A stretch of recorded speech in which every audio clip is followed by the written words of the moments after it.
मेरे प्यारे मित्रों, मैं राजनंदन प्रसाद एक बार फिर आपके सामने। मित्रों, आज मैं माननीय पटना उच्च न्यायालय का वह आदेश कि उन लाइनों को जो महत्वपूर्ण लाइन है नियोजित शिक्षकों के संबंध में, वो लाइन मैं पढ़ने जा रहा हूं, जिसमें साफ साफ शब्दों में लिखा हुआ है, माननीय उच्च न्यायालय ने लिखा है कि नियोजित शिक्षक परीक्षा दें या न दें, यानी सक्षमता परीक्षा अगर वो देते हैं, पास करते हैं, और अगर वे चाहते हैं कि नियोजित शिक्षक बने रहें तो हर हाल में बने रहेंगे। अगर वो परीक्षा नहीं देते हैं तब भी वो हर हाल में नियोजित शिक्षक बने रहेंगे। मित्रों, इसमें मैंने माननीय उच्च न्यायालय का उन सभी पंक्तियों को सूचीबद्ध करके एक फाइल बनाया हूँ, जो आपको बताने जा रहा हूँ। आपसे निवेदन है कि इस पूरे वीडियो को आप देखिए, तो आप हर हाल में हर तरह से आप समझ जाएंगे कि मुझे नियोजित शिक्षक बने रहने में फ़ायदा है या उच्च न्यायालय के आदेश क्या कहता है उस संदर्भ में। मित्रों, मैं शुरू करता हूँ। माननीय उच्च न्यायालय अपना कथन यहाँ से शुरू करती है। उन्हें एक परीक्षा से गुजरने की आवश्यकता है। किसको? जो उत्तीर्ण करने पर बेहतर सुविधा प्राप्त करेंगे। जहाँ तक राज्य ऐसे गुणवत्तापूर्ण शिक्षा प्रदान करने में संतुलन बनाए रखने की बात करता है, साथ ही यह भी सुनिश्चित करता है कि शिक्षकों की वर्तमान पीढ़ी अपनी आजीविका न खोए। साफ शब्दों में, सक्षमता परीक्षा देना चाहते हैं तो दें, उससे आप आगे बढ़ेंगे। अगर नहीं देना चाहते हैं तो मत दें, और देने के बाद भी या नहीं देने पर भी आपकी आजीविका बनी रहेगी, कहीं डरने की जरूरत नहीं है। मित्रों, जब पंचायत शिक्षक नियम 2012 लागू हुआ तो सभी शिक्षकों को अपनी योग्यता का परीक्षण करने के लिए एक परीक्षा में बैठना पड़ा, और केवल परीक्षा में उत्तीर्ण होने वालों को नियम 15B के अनुसार नियमित वेतनमान और वेतन वृद्धि दी गई। केवल योग्यता प्राप्त करने वाले शिक्षकों को ही उनकी योग्यता स्थापित करने पर जारी रखा गया था, और यह आग्रह किया गया था कि इन शिक्षकों को अब अन्य किसी योग्यता परीक्षा की कठोरता से नहीं गुजरना चाहिए जब उनके पास पहले से ही क्षमता स्थापित है। बहुत अच्छी लाइन है नियोजित शिक्षकों के संबंध में। जो दक्षता पास है, जो पात्रता पास है, उन्हें आगे किसी भी परीक्षा की कठोरता से गुजरने की जरूरत नहीं है। मित्रों, जिसमें कहा गया कि जब पंचायत शिक्षक नियमावली 2012 लागू हुई तो नियोजित शिक्षकों ने खुद को साबित किया, और योग्यता के आवधिक और आवर्ती परीक्षण का कोई सवाल ही नहीं है। मित्रों, बिहार अध्यापक नियमावली 2023 बनने के बाद 30,000 से अधिक शिक्षकों की नियुक्ति की गई। ये आया है। एक नियमावली बीच में बनी विशिष्ट शिक्षा नियमावली से जस्ट पहले, जिसमें 30,000 शिक्षकों की बहाली की गई। उस बहाली में भी नियोजित शिक्षक भाग लिए। जिन्हें अपने मनपसंद की जिला नहीं मिला वे नियोजित शिक्षक ही रह गए, और जिन्हें मिल गया वे अध्यापक बन के दूसरे जिले में या किसी जिले में वो उनकी पदस्थापन हो गई। मित्रों, विशिष्ट शिक्षकों के संबंध में वेतन निर्धारण अलग है, और उनमें से कई को विशिष्ट शिक्षकों के बनाए गए कैडर में जाने से कोई लाभ नहीं मिलेगा। अंतिम परिणाम क्या होगा? माननीय उच्च न्यायालय अपने आदेश में साफ साफ लिखा है, पहला, कोई आर्थिक लाभ नहीं। जो शिक्षक 2006 से लेकर के 12-14 तक बहाल हुए हैं, उन्हें कोई आर्थिक लाभ नहीं। मौजूदा कैरियर की प्रगति छिन जाने के कारण ठहराव, आपका 6 से लेकर के 14 तक का जो आपने काम किया है वो आपका समाप्त हो जाएगा, तो ठहराव हो जाएगा। जब आप ज्वाइन करेंगे उस दिन से आपका गिनती शुरू की जाएगी। तीसरा, ह्रास, यह विशिष्ट शिक्षकों के कैडर का निर्माण का योग और कुल पटना उच्च न्यायालय के CWJC संख्या 1942/2024 में साफ साफ शब्दों में लिखा गया है कि वे शिक्षक जो विशिष्ट शिक्षक बनेंगे ना इधर के होंगे ना उधर के। उन्हें राज्य स्कूल शिक्षक नियमावली 2023 के तहत नए भर्ती किए गए शिक्षकों के बराबर नहीं माना जाएगा, और जो इस तरह जारी रहेगा जिसके परिणाम स्वरूप स्पष्ट भेदभाव होगा। 2023 अध्यापक नियमावली के तहत जो 30,000 शिक्षक बहाल हुए हैं, आप विशिष्ट शिक्षक बन के भी उनके समकक्ष नहीं जा पाइएगा। अब विशिष्ट शिक्षक बनिएगा, राज्यकर्मी का दर्जा मिलेगा, लेकिन आप उसकी बराबरी टीआर 1 टीआर 2 के द्वारा नियुक्त शिक्षकों के बराबरी आप नहीं कर पाएंगे। अगले पारा में फिर लिखते हैं, माननीय उच्च न्यायालय के न्यायाधीश महोदय, नियम 4 के प्रावधान ने उनके भाग को विभाग द्वारा गठित एक समिति पर छोड़ दिया गया, जिसने वर्तमान में योग्यता परीक्षा में 3 प्रयासों के बाद अर्हता प्राप्त नहीं करने वाले व्यक्तियों को बर्खास्त करने की सिफारिश की गई है, जो कि कानून के विरुद्ध है। साफ शब्दों में माननीय उच्च न्यायालय ने कह दिया कि जो 3 बार में सक्षमता नहीं पास करेंगे, हटा दिया जाएगा। उसको सीधे शब्दों में बिना लाव लपट कह दिया गया कि यह कानून के विरुद्ध है। जैसे ही इन शब्दों का इस्तेमाल माननीय उच्च न्यायालय में न्यायाधीश महोदय ने किया, वैसे ही विद्वान महाधिवक्ता ने तुरंत जवाब दिया कि अब योग्यता परीक्षा में बैठने के लिए 5 अवसर का प्रावधान है। महाधिवक्ता महोदय ने तो कह दिया कि 5 अवसर मिलेगा, कहीं लिखित आया? नहीं आया। और स्पष्ट रूप से कहा गया जवाबी हलफनामा में कि कोई समाप्ति नहीं होगी, यानी नियोजित शिक्षकों की नौकरी नहीं जाएगी। आज मैं नियोजित शिक्षकों के संबंध में जो परीक्षा बैठेंगे, जो नहीं बैठेंगे, उनके संदर्भ में आज मैं विस्तृत रूप से बता रहा हूं। यह एकदम अच्छी तरह से आप सुन ले, समझ ले और अंत तक वीडियो तक देखते रहें। मित्रों, याचिकाकर्ता के वकील श्री नायडू ने जब जोरदार ढंग से बताया कि स्थानीय निकाय शिक्षक नियमावली 2020 और 2006-2012 के पहले के नियम 309 के तहत लाए गए नियम नहीं थे, वो 243 बी या जी के तहत थे। स्थानीय निकाय शिक्षक नियम 2020 जो अभी भी जीवित है, जैसा कि नियमों में देखा जा सकता है, भारत के संविधान का अनुच्छेद 243 जी और धारा 22 और 47 बिहार पंचायत राज अधिनियम 2006 की धारा 146 के तहत पढ़ा जाता है। मित्रों, अनुच्छेद 243 जी लोकतांत्रिक विकेंद्रीकरण के उद्देश्य से पंचायत राज संस्थानों और बिहार को महत्वपूर्ण जिम्मेदारियां प्रदान करता है।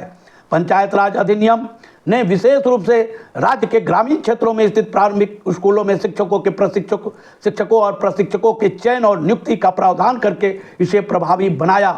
भारत के संविधान के 73वें संशोधन को ध्यान में रखते हुए इस चयन और नियुक्ति के कर्तव्यों को पंचायत राज संस्थानों को सौंपने के बाद अनुच्छेद 309 के तहत कोई नियम नहीं लाया जा सकता है। यानी 243 जी पर 309 का प्रावधान लागू नहीं किया जा सकता है। नियोजित शिक्षक वैसे ही बने रहेंगे जैसे वे हैं, और उस परिस्थिति में भले ही नियम रद्द हो गया हो, वे स्थानीय निकाय 220 के तहत बने रहने के हकदार होंगे, जिससे वे संतुष्ट हैं। जो नियोजित शिक्षक सक्षमता परीक्षा नहीं देते हैं और जो सक्षमता परीक्षा दे करके भी किसी कारण से विशिष्ट शिक्षक बनना नहीं चाहते हैं, उनके संदर्भ में माननीय उच्च न्यायालय ने स्पष्ट शब्दों में कह रहे हैं कि वे जहां संतुष्ट हैं वहीं बने रहेंगे। मित्रों, अर्हता प्राप्त करने वाले शिक्षक भी नियोजित शिक्षक बने रहने का विकल्प चुन सकते हैं। जो शिक्षक सक्षमता परीक्षा पास कर जाते हैं, इसके बावजूद वो नियोजित शिक्षक बने रहने का विकल्प चुन सकते हैं। ये सारे सब माननीय उच्च न्यायालय के आदेश में लिखा हुआ है। मित्रों, यदि शिक्षक परीक्षा में शामिल होते हैं तो उनके प्रति कोई पूर्वाग्रह नहीं है। ऐसा नहीं है कि पास कर गए, सक्षमता परीक्षा दिए, पास कर गए और सरकार उनको फोर्सली कहेगी कि नहीं आप फला स्कूल में, फला जिला में आप ज्वाइन करें। ऐसा नहीं हो सकता है। ये उन पर निर्भर है, किन पर? नियोजित शिक्षकों पर, कि वे विशिष्ट शिक्षक कैडर में शामिल हों या नियोजित शिक्षक बने रहें। मित्रों, नियोजित शिक्षकों के संबंध में माननीय उच्च न्यायालय ने स्पष्ट तौर पर कई जगहों पर बहुत ही अच्छे ढंग से विवेचना की है। मित्रों, आदेश दिया है। मित्रों, 2006 के नियमों ने पंचायत राज संस्थानों को प्रमुखता दी और उन्हें विशेष रूप से भारत के संविधान 73 और 74वें में संशोधन के आलोक में प्रारंभिक शिक्षा की जिम्मेवारी सौंपी। मित्रों, नियम भारत के संविधान के अनुच्छेद 47 और 48 और बिहार पंचायत राज अधिनियम 2006 के अनुच्छेद 146 के साथ पठित अनुच्छेद 243 जी के तहत लाए गए थे। आरटीआई अधिनियम के आगमन और आरटीआई अधिनियम की धारा 23 के तहत प्राप्त छूट के साथ साथ राज्य ने बिहार प्राथमिक शिक्षक पात्रता परीक्षा तैयार की थी। 2011 में प्रारंभिक विद्यालयों में कक्षा 1 से लेकर के 8 तक शिक्षकों का चयन हुआ। आरटीआई अधिनियम द्वारा किए गए बदलाव के अनुरूप फिर से प्रारंभिक शिक्षक नियमावली 2012 लाई गई। मित्रों, 2020 के नियमों को विशिष्ट शिक्षक नियमावली 2023 के तहत निरस्त नहीं किया गया है। प्रासंगिक रूप से इन नियमों को राज्य स्कूल शिक्षक नियम 2023 के भी तहत निरस्त नहीं किया गया है। मित्रों, ये बहुत इंपॉर्टेंट लाइन माननीय उच्च न्यायालय ने अपने आदेश में लिखा है। ये लाइन को पढ़िए, बार बार पढ़िए। लिखा है कि 2020 के नियमों को विशिष्ट शिक्षक नियमावली 2023 के तहत निरस्त नहीं किया गया है और शिक्षक नियम जो 2023 बना उसके द्वारा भी निरस्त नहीं किया गया, जिसमें 30,000 शिक्षकों की बहाली टीआर 1 और टीआर 2 के माध्यम से हुआ है। मित्रों, स्थानीय निकाय शिक्षक नियम 2020 को भारत के अनुच्छेद 309 के तहत लाए गए नियमों द्वारा निरस्त नहीं किया गया है। मित्रों, इससे स्थानीय निकाय शिक्षक नियम 2020 को केवल इसलिए अछूता छोड़ दिया गया क्योंकि उक्त नियम के तहत नियोजित शिक्षकों को जारी रखा जा रहा था और 2023 के नए नियम का उद्देश्य भी यही था। तुलनीय स्थितियों के साथ राज्य स्कूल शिक्षकों का एक नया कैडर और विशिष्ट शिक्षकों का एक नया कैडर बनाना है। विशिष्ट शिक्षकों का कैडर पूरी तरह से नियोजित शिक्षकों को अवसर प्रदान के लिए बनाया गया है। देखिए, विशिष्ट शिक्षक नियमावली जो बनाई गई है उसमें नियोजित शिक्षक, उसमें कोई नई बहाली तो है नहीं। नियोजित शिक्षकों को राज्यकर्मी का दर्जा देने के उद्देश्य से बनाई गई है। मित्रों, जो लोग अर्हता प्राप्त नहीं करेंगे उन्हें नियोजित शिक्षक के रूप में बरकरार रखा जाएगा। साफ शब्दों में माननीय उच्च न्यायालय ने साफ शब्दों में लिखा है कि जो लोग अर्हता नहीं प्राप्त करेंगे यानी पास नहीं करेंगे, नियोजित शिक्षक के रूप में बने रहेंगे। यह स्थानीय निकाय शिक्षकों को परीक्षा लिखने से परहेज करने को भी अनुमति देता है। अगले लाइन में वो आदेश में लिखा है कि स्थानीय निकाय शिक्षकों को परीक्षा लिखने से परहेज करने की भी अनुमति देता है, जो हमें हैरान कर देता है कि आखिर चुनौती क्यों दी गई। जो लोग परीक्षा में उत्तीर्ण होंगे उनके लिए बेहतर सेवा शर्त होगी, जो केवल उनकी क्षमता की मान्यता है और जो अर्हता प्राप्त करने में विफल रहते हैं, यहाँ तक कि परीक्षण का प्रयास करने से इनकार करते हैं, उन्हें भी रोजगार में जारी रखा जाएगा। माननीय उच्च न्यायालय ने जब बोलना लिखना शुरू किए तो इन्होंने लिखा कि भाई इसको क्यों आप लोग चैलेंज किए हैं। इसमें तो साफ लिखा हुआ है कि जो लोग परीक्षा देंगे वो विशिष्ट शिक्षक बनेंगे, जो नहीं देंगे वे नियोजित शिक्षक बने रहेंगे। मित्रों, हम विद्वान महाधिवक्ता की इस दलील को भी मानते हैं कि कई नियोजित शिक्षक 2023 के नियमों के तहत राज्य स्कूल शिक्षकों के रूप में भर्ती में अर्हता प्राप्त कर चुके हैं। उन्होंने अन्य जिलों में अपनी पोस्टिंग के कारण शामिल होने से इनकार कर दिया, जो आगे भी नियोजित शिक्षक बने रहेंगे। जो मैंने पूर्व में भी कहा था, महाधिवक्ता महोदय ने भी इस बात को समझाया माननीय न्यायाधीश महोदय को कि जो परीक्षा हुई थी 2023 के तहत उसमें भी नियोजित शिक्षकों ने भाग लिया, बहुत लोगों ने पास किया और पास करने के बावजूद उन्हें अनुकूल जगह नहीं मिला तो वे नहीं गए और नियोजित शिक्षक बने रहने में ही वे अपनी भलाई समझे। यह लाभ उन व्यक्तियों पर भी लागू होता है जो परीक्षा में उत्तीर्ण होते हैं और विशिष्ट शिक्षक के रूप में नियुक्ति लेने से इनकार करते हैं। मित्रों, दलीलें रिकॉर्ड करते समय हमने देखा कि जो याचिकाकर्ता विशिष्ट शिक्षक नियम 2023 को चुनौती देते हैं वे नियोजित शिक्षक के रूप में बने रहने से खुश हैं और राज्य स्कूल शिक्षक नियम 2023 में दिए गए नई भर्ती को चुनौती नहीं देते हैं। ठीक है, जो अध्यापक नियमावली 2023 बना जिससे लोग जो बहाल हुए उसकी चुनौती देने का प्रश्न ही नहीं है। हम नियोजित शिक्षक हैं, हम बने रहेंगे। अगर हमें लगे कि हम सक्षमता परीक्षा दे करके अपने बेहतर के लिए हो तो जा सकते हैं।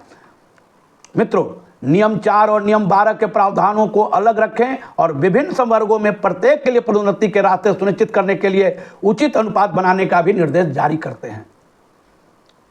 जारी करें।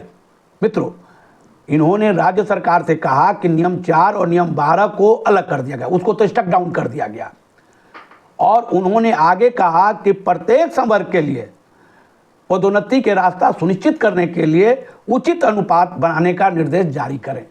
सरकार को उन्होंने आग्रह किया। राज्य समिति द्वारा सुझाए गए किसी भी परीक्षण या परीक्षा पर जोर दिए बिना, मेरे मित्रों इस लाइन को कृपया सुने, ये सबसे बेहतरीन लाइन है।